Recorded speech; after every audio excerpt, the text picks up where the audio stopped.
isipan, ang ating Biblia para tanggapin ang salita ng Diyos. Ito po ay magmumula sa ating kapatid, Brother Harvey Manabat. Nakapangat po natin ang ating Diyos.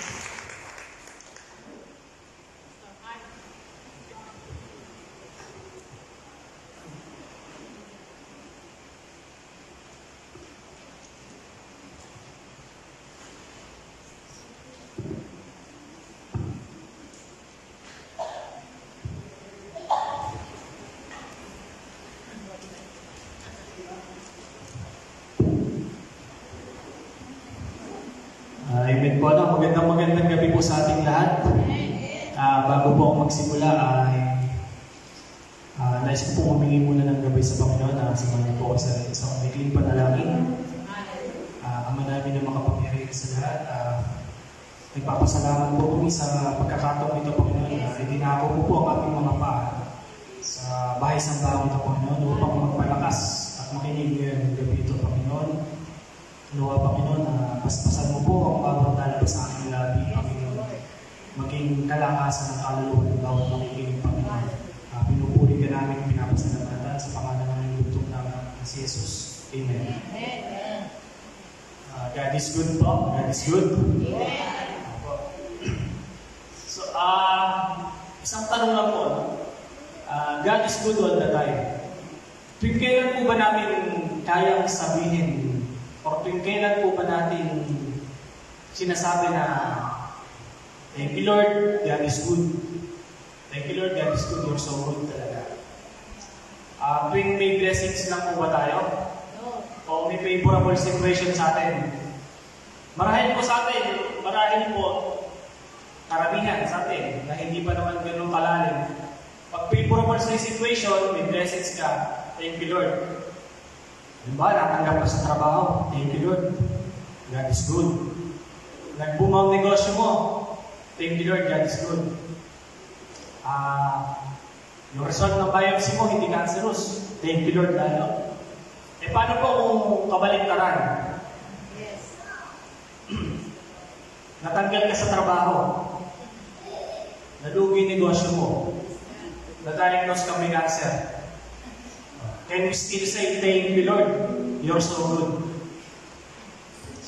Yun po ang pag-usapan natin sa gabi nito, na kailangan lagi tayo magpasalamat. Kung may dala po kayong Bible, inaanyayahan ko po ang bawat isa, makibukas sa unang Thessalonica chapter 5, verse 16 to 18. Unang Thessalonica chapter 5, verse 16 to 18. Babasahin ko na po sa number 16, magalak kayong lagi.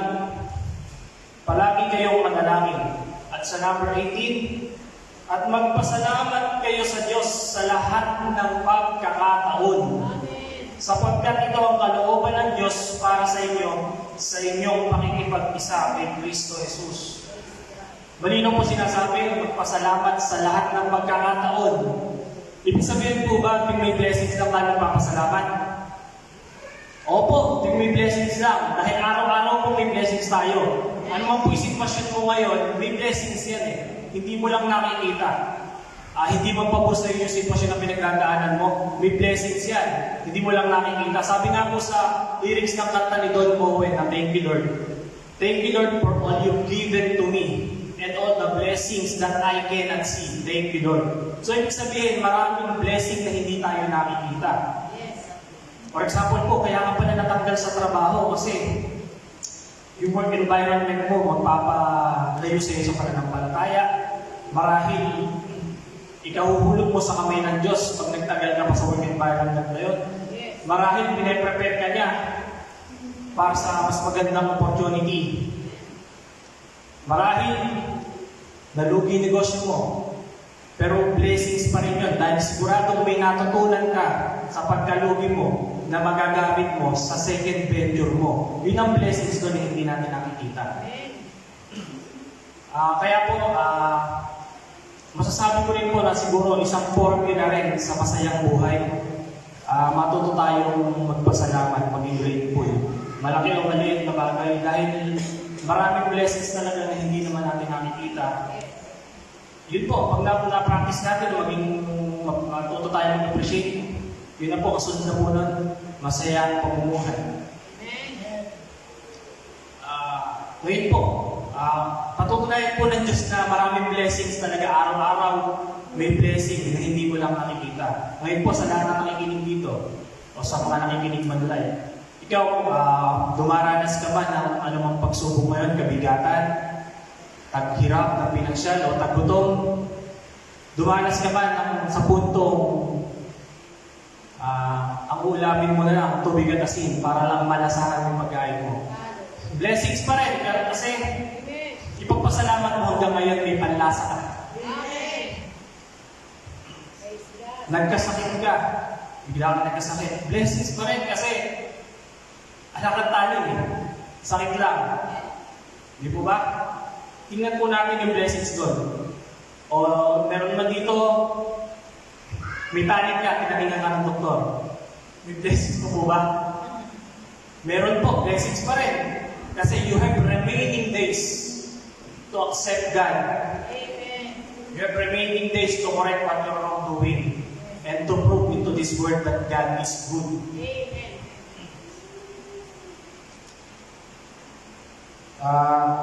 At sa pagkakataon nga rin po ito, isa rin po kasi nilingaan ng mensahe ng Diyos na nagpapasalamat din po ako sa Panginoon kasi ginagamit niya ako dito sa kanyang gawain. Amen. Kahit po minsan naisip ko na magpaalam mo na ako ng pastora na mag-excuse mo na ako na huwag ako mag-exhort. Kasi sa totoo lang po, hindi po ganun kadaling tumayo at magsalita dito sa pulpito ng Diyos. At mag-isip po ng mga buluhang kawikaan na bubusog po sa ating mga kaluluwa.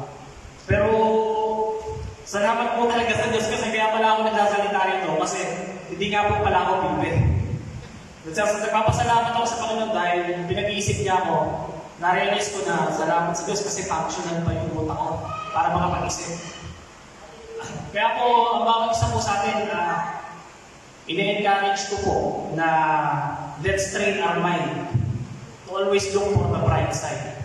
Kasi po pag natutunan natin yan na laging tumingin sa bright side ng bawat sitwasyon na kinakaharap natin, less stress po.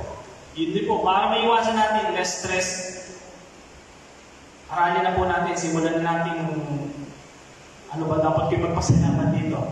Pero alam mo naman po, bilang tayo, mga kawal ni Kristo, alam ko po na we are knowledgeable enough by the grace of God. Amen. Let us always be thankful and grateful in whatever circumstances. But as a Christian, we need to be responsible to ourselves for our fortune. Amen.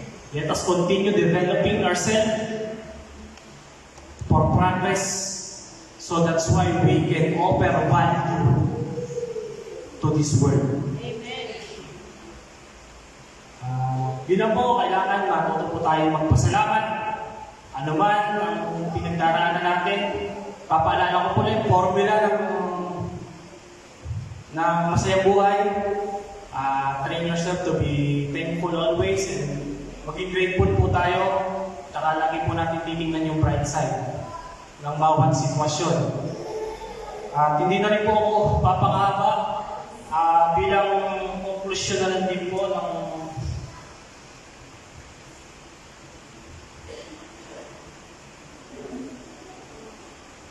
bilang conclusion po, ang title ko nga po pala dito ay lagi tayo magpasalamat. Bilang conclusion po, lagi po natin tandaan mga magulang at kapatid na ang biyaya ng Panginoon sa atin ay laging sapat. Ano mang suliranin sa Kanya mo isuko lahat. Sapagkat pag-ibig ng Diyos sa sino man hindi salat. Magtiwala ka lang, pagkat siya ay tapat. Iyong papuring pagsamba sa Kanya lang nararapat. Kaya't sa bawat umaga ng iyong pagbulan, lagi ka sana magpasalamat.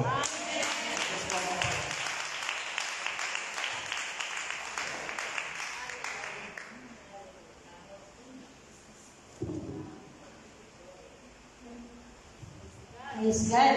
Hallelujah. Salamat po sa mensahe ng ating Panginoon. At tayo po ngayon ay